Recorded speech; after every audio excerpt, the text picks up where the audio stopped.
Najullah, dia menyarankan makanan pakai nampan aja katanya, supaya bisa sebab dapur. Ya. Bagi saya silakan aja ya. Jadi dia mengusulkan alangkah baiknya dia menyarankan makanan pakai nampan. Dia menyumbang 40 nampan, satu nampan mungkin 4 orang. Begitu ya. Silakan saja. Doakan mudah-mudahan Haji Najullah diberikan berkah dalam rezekinya ya, usahanya dan kelancaran dalam segala urusannya. Dia ini apa dia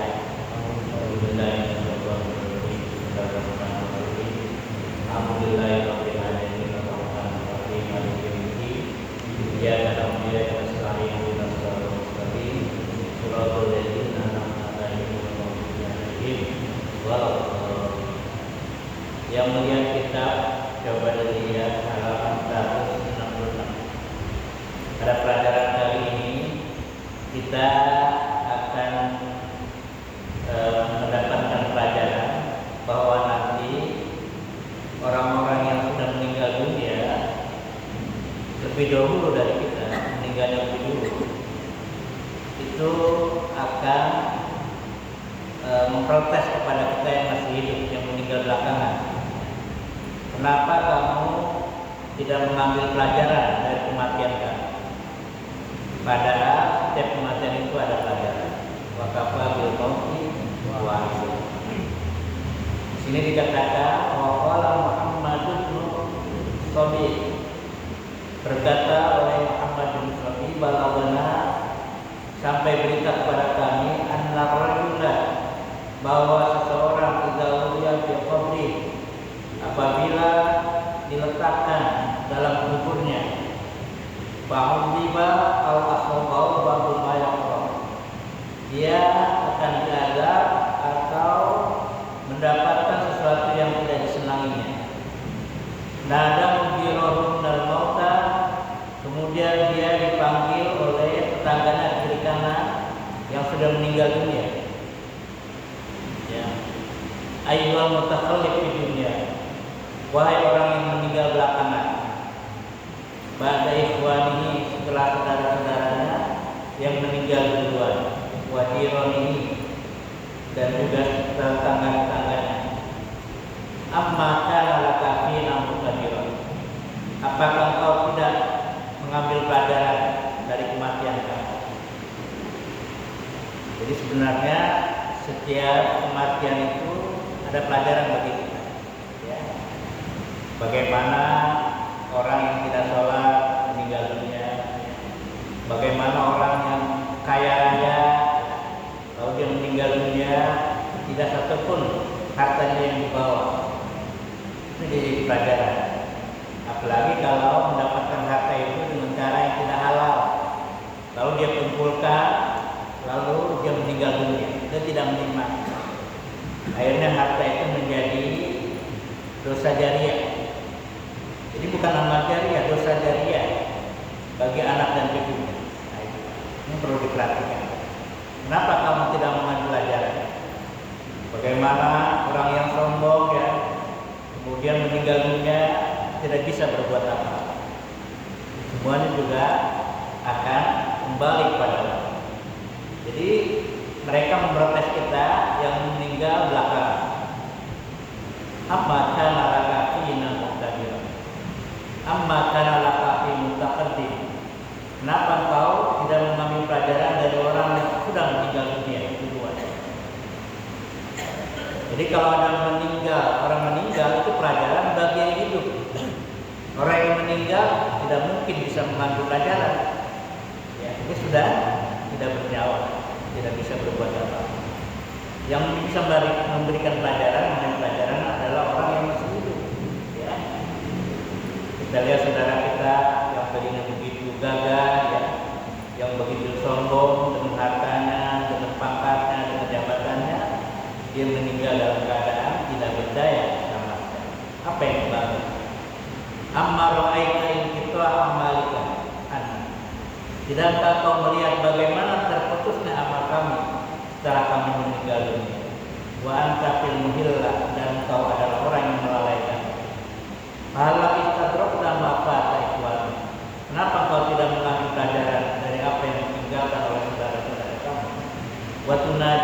qautan, dan juga mengambil atau memanggil kuburannya itu yang ada di dunia, ayyuhal muqtar, wahai orang yang tertipu di zahir dunia dengan lahiriah di dunia. Hal la itabarta mimman ghiba min ahli. Kenapa kau tidak mengambil pelajaran dari orang yang telah meninggal dunia dari keluarga? Di batinil yang sekarang ada di perut bumi, mimman gharar dunia, di mana dia pernah ditipu oleh dunia qabla sebelumnya. Summa sabaqa bi ajalu ila qabri, lalu hal itu berlangsung sampai kepada kubur. Wa anta tarau mahmulan, dan kau melihat dia mengemban tuhari dia habat ilal manzil alladzi la buddalahu, sampai dia kepada satu tempat yang mesti ditempatinya. Nah, jadi ini semacam peringatan ya. Jadi orang yang meninggal dunia itu dengan kekuasaan Allah diberikan kekuasaan untuk berbicara. Kenapa dulu kamu tidak mengambil pelajaran dari kami? Kami sudah meninggal duluan. Mestinya kamu mengambil pelajaran dari kami. Bagaimana orang yang tidak sholat meninggal dunia, bagaimana orang yang miskin kemudian tidak sabar meninggal dunia, bagaimana orang yang kaya tidak mengeluarkan zakat meninggal dunia, lalu hartanya itu menjadi bara api neraka, kemudian dikalungkan di lehernya. Nah, itu semua dipelajari. Itu yang dijadikan pelajaran. Wa qala Yazid Ar-Raqasi, Abu Yazid Ar-Raqasi mengatakan balagani annal mayyit, telah sampai kepadaku bahwa seorang yang meninggal dunia idza ubiya fi qabri, apabila sudah diletakkan di kuburnya, intawasat amalu, maka mengelilingi amalnya. Jadi kalau orang meninggal dunia dia sholat, maka sholatnya akan menemani dia. Orang meninggal dunia dia puasa di dunia, maka puasa akan menemani dia. Orang yang meninggal dunia dia sering berzakat, berinfak, maka zakat dan infak itu akan menemani dia di kubur. Nah, itu yang dimaksud mu'nisa itu orang yang menemani di kubur. Faqala ayyul abdul mutafarrid fi hadratihi, wahai hamba yang sekarang sendirian dalam kuburnya, in qata anka al-akhilla, sekarang sudah terputus segala teman. Jadi teman kamu yang begitu banyak di dunia, tidak satu pun yang mengikut kamu. Begitu juga murid-murid kamu yang begitu banyak yang kau banggakan, tidak satu pun yang membela, yang bisa memberikan bantuan. Semua terputus al-akhirah. Wal ahlun, begitu juga keluarga ya, yang masih hidup ya, begitu dibanggakan, begitu diluluhkan, fala anisa al-yaum, tidak satu pun yang bisa menemani kamu. Begitu sendirian indah, kecuali hamba yang mempunyai amal-amal soleh, dan amal-amal soleh itulah yang akan menemaninya. Wa qala ka idza wujil abd as-salih fil qabri, al mengatakan apabila orang hamba yang soleh diletakkan dalam kuburnya, ihtawat amalu as-salihah, maka akan mengelilinginya segala amal perbuatannya yang baik, akan mengelilinginya. Sehingga apa? Sehingga dia tidak merasa kesepian lagi di kuburnya, dia tidak merasa kegelapan di kuburnya. As-sholat wasyam, seperti dia sholat, maka sholatnya akan menemaninya, menjelma. Wasyam, puasanya juga akan menjelma, berubah menjadi teman. Wazakat, begitu juga zakat yang dikeluarkannya akan menemani dia, menjelma menjadi orang yang menemani. Wal jihad, orang yang berjihad juga akan menemani jihadnya itu. Wassadaqah, dan juga sedekah akan menemaninya di kuburnya. Jadi kalau dia tidak punya amal soleh, meskipun di dunia mengikutnya ribuan ratusan, tidak ada artinya. Ya. Dia tidak perlu dibanggakan murid yang banyak ya, atau pengikut yang banyak, tidak ada artinya kalau dia tidak mempunyai amal soleh. Karena amal soleh ini yang akan secara real menemani dia. Fatadi malaikat al-azab, Mabirib lain. Lalu malaikat azab yang akan memberikan siksa itu datang dari arah kakinya. Fatakul sholat, maka sholat itu menjawab. Jadi sholat yang kita lakukan di dunia itu langsung menjelma ilaikum anhu fala sabila lakum. Wahai malaikat, kamu tidak ada alasan untuk menyiksa orang ini. Saya bersaksi, kata sholat itu berbicara, sayalah yang akan mendampingi dia. Jadi malaikat itu tidak jadi menghadap itu. Kenapa? Karena sholatnya sudah berbicara, memberikan saksi. Jadi nggak jadi. Malaikat yang tadi menyiksa itu balik lagi. Fala sabila lakum dalam. Fala sabila lakum alaihi. Faqad atau wafil qiyami lillahi alaihi. Dan dia telah lama berdiri, kalau sholatnya itu lama, khusyuk dan sebagainya. Fayak menahu min qibali roksi. Lalu dia datang dari kepalanya. Jadi karena dari kakinya malaikat azab tidak bisa dicegah oleh sholat, lalu dia memutar bagaimana dari arah kepalanya. Saya akan tanya. Fayaqul wasyam. Lalu muncullah pahala puasa menjadi orang itu yang akan menghalangi malaikat. Apa kata puasa? La sabila lakum alaihi. Jadi engkau wahai malaikat azab tidak bisa menyiksa orang ini. Sayalah buktinya. Saya ini adalah pekerjaannya puasa dia yang waktu di dunia, dan sekarang saya berwujud manusia. La sabila lakum alaihi. Faqad aqra'adulillah, karena selama puasa dia menahan haus karena Allah dari dunia. Fala sabila lakum alaihi, maka tidak ada alasan bagi kamu untuk menyiksa. Jadi tadi pahala sholat sudah membela kita melalui kaki kita, pahala puasa juga membela kita dari kepala. Kalau tadi dari kaki, sekarang puasa dari kepala kita. Min qibali hajjati fala sabila lakum alaihi, karena tidak ada alasan bagi kamu untuk menyiksanya.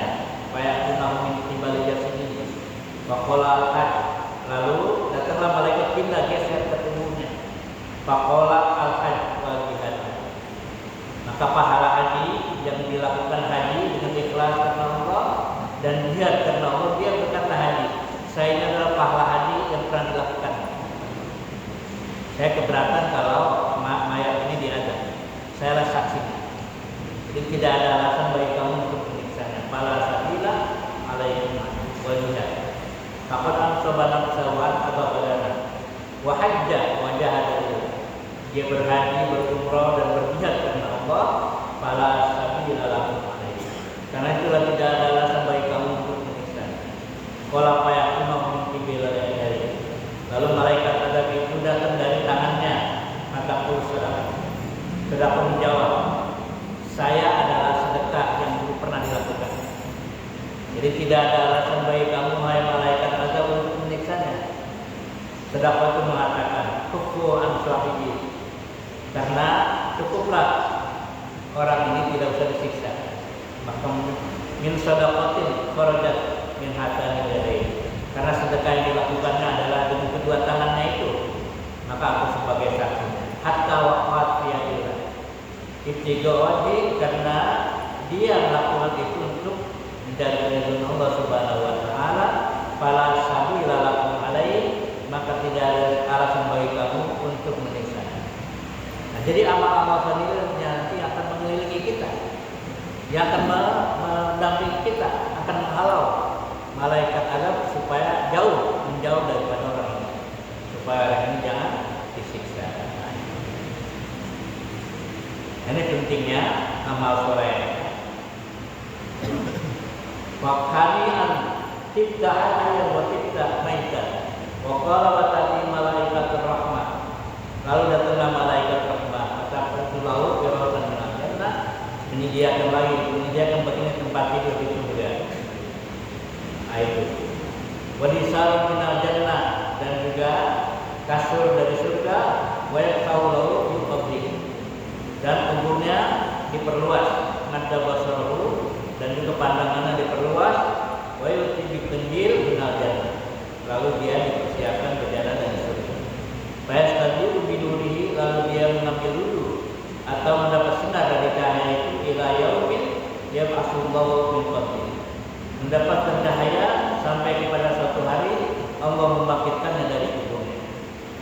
Jadi penjelasan ini bahwa orang yang meninggal dunia itu sendiri dalam kubur, tapi dia akan ditemani oleh malaikat atau oleh amal-amal yang soleh, ya, seperti sholat, puasa, zakat dan sebagainya, yang semuanya dilakukan karena Allah. Maka amal-amal inilah akan menjelma menjadi perisai dan penghalau malaikat-malaikat azab yang akan menyiksa. Itulah pentingnya amal soleh, supaya kita nanti meninggal dunia ditemani, ya, dan tidak merasa kesepian di surga atau di kubur nanti. Demikian dapat saya sampaikan, nanti kita lanjutkan pada jam berikutnya. Wassalamualaikum warahmatullahi wabarakatuh.